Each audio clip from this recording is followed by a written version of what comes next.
Dans ce podcast, je concède que la grammaire vous torture. Pourtant, vous en redemandez. Si, vous êtes encore là. Voici une petite histoire.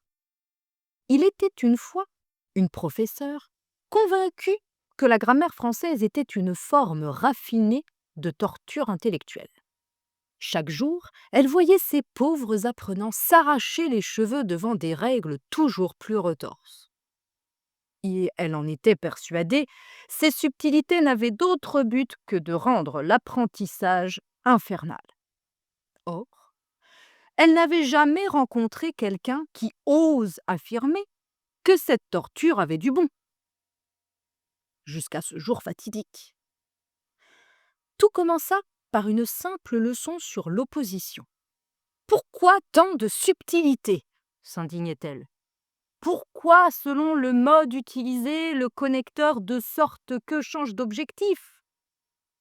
Autant cette langue est belle, autant elle est inutilement compliquée. » Mais voilà qu'un apprenant, imperturbable, osa répliquer. « Certes, madame la professeure, il faut bien reconnaître que ces nuances nous compliquent la vie. Si tordues et tortueuses soient-elles, elles nous permettent d'exprimer des pensées plus précises, contrairement à une langue simplifiée. Celle-là nous offre une richesse d'expression unique. » La professeure faillit s'étouffer.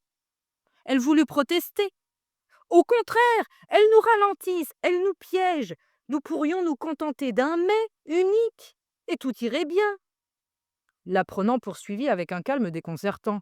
« Pourtant, sans elles, nous serions limités dans notre façon de nuancer nos idées. Même si tout le monde est d'accord avec ça, leur usage demande un certain entraînement. Un entraînement de sportif de haut niveau. Bien que contraignantes, elles permettent d'affiner notre pensée. » La professeure sentit son monde vaciller. Elle tenta une dernière fois de rétablir l'ordre. Un apprenant qui aime les subtilités, c'est bouleversant, déconcertant. Elle qui d'ordinaire se battait pour leur démontrer via des démonstrations mathématiques vaines que c'était pas logique. En voilà un qui apprécie la torture. Énième tentative donc de le convaincre qu'il s'agissait bien là d'une torture. En dépit de tout cela, elle reste inutile. Malgré mes efforts pour rendre la grammaire plus marrante, je ne comprends toujours pas pourquoi je dois vous faire souffrir ainsi. L'apprenant ne se démonta pas. Quoi qu'il en soit, elles sont là et nous devons les maîtriser. D'ailleurs, il n'en demeure pas moins que leur usage correct est perçu comme une marque d'érudition. » La professeure grinça des dents. « Il reste que tout cela me semble absurde. Vous aurez beau défendre leur utilité, elles n'en demeurent pas moins un cauchemar. Tous mes apprenants avant vous me l'ont toujours dit. Ce n'est pas vous qui allez tout changer en un claquement de doigts, tout de même. » L'apprenant sourit. « Vous niez leur utilité, quitte à ignorer qu'elles permettent d'exprimer la concession elle-même. Sans que nous en ayons toujours conscience, elles structurent notre langue et notre pensée. » Dépitée, la professeure concéda enfin. Il n'empêche que, malgré mon aversion pour ces subtilités, je dois admettre que vous gagnez un point. La professeure resta seule dans la classe, pensante. Avait-elle finalement réussi à en convaincre un que toutes ces nuances et subtilités en valaient le coup? Toujours était-il qu'elle avait espoir que ce débat en ait convaincu d'autres. Affaire à suivre.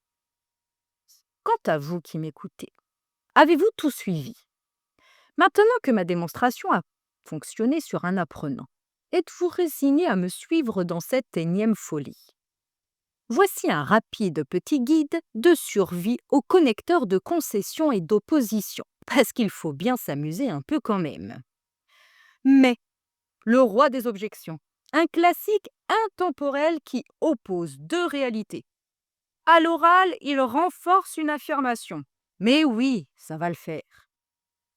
Tandis que, alors que, pour faire croire qu'on est subtilement opposé à une idée. Attention, petite nuance ici. Mais alors que, et pourtant, exprime aussi la concession, parce qu'il corrige la portée d'une affirmation. De vrais caméléons. Au contraire, par contre, en revanche, niveau de contestation en hausse, par contre est plus relâché, en revanche plus élégant, et au contraire carrément dramatique. Autant, autant. Un équilibre parfait dans la souffrance, idéal pour une opposition symétrique d'égale intensité. Autant la grammaire est compliquée, autant la conjugaison... Ah ben non, elle est aussi compliquée. Pas d'opposition ici. À l'inverse de, à l'opposé de, contrairement à, sont tout aussi efficaces pour s'opposer. Cependant, toutefois, néanmoins, pour se donner un air distingué, en rectifiant quelque chose. À l'écrit, utilisez-les pour concéder. Malgré, en dépit de, pour nier l'évidence avec panache. La réalité, ils n'en ont que faire. Quand même, tout de même, toujours pour concéder après un verbe, ou bien pour protester familièrement. Attendez un peu, pas trop vite sur ces deux-là. Pire que des caméléons. Ils s'utilisent aussi pour remercier quelqu'un, bien qu'il n'ait rien pu faire. Même moi, je ne peux plus rien faire pour simplifier tout ça. Tant pis, j'aurais quand même essayé. Bien que, quoique, encore que, la concession en mode chic a glissé dans une dissertation pour briller et introduire une restriction. Encore que distingués, ils peuvent aussi s'utiliser seulement avec l'adjectif si les propositions ont le même sujet. Comme sur cette dernière phrase. Vous en voulez plus? Mais certainement. Bien que et quoique peuvent être suivis d'un participe présent à l'écrit. Oui, très chic qu'ils sont. Bien que sachant tout ça, je me dois d'ajouter une dernière nuance à quoique et encore que. En fin de phrase à l'oral, ils introduisent un sous-entendu. Facile, non? Quoique... Sans que, le ninja de la concession. Il se faufile dans vos phrases sans prévenir et est de nature à être assez... négatif. Ou que, qui que, quoique, quelque. Idéal pour les hésitants qui veulent rester vagues et envisager toutes les possibilités. Quoi qu'il en soit, en 2 mots, s'il vous plaît. De toute façon, il faut bien faire des choix dans la vie. Or, parfait pour rebondir dans une argumentation. Comme et pourtant. Avoir beau plus infinitif. L'effort vain, mais bien raconté. Quitte à plus infinitif. Le niveau supérieur du « je fais ça à tout prix, même au risque de ». Même si, une manière déguisée de dire « je suis d'accord, mais… ». Tout quelque si plus adjectif plus que plus subjonctif. Aïe aïe aïe.